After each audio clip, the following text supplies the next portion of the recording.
আরে এটাই তো সেই টাকার গাছ। এই গাছ তো আমি 5 বছর ধরে খুঁজতেছি। আজকে আমি টাকার গাছ পেয়ে গেছি। আমি তো কোটিপতি। আমি এখন তাহলে কি করব? এই গাছ কেটে বাড়ি নিয়ে যাই। উইশ, কেউ দেখছে না তো? তাড়াতাড়ি যাই, অনেক দেরি হয়ে গেছে, আমার টাকার গাছে পানি দিতে হবে। আরে আরে, আপনি কি করছেন? এই, আপনি পাগল নাকি? আপনি আমার টাকার গাছ কাটছেন কেন? আমি পাগল হব কেন?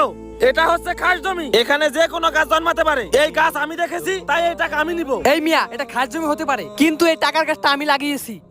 আর এই দেখেন, আমি এই গাছে প্রতিদিন পানি দিই।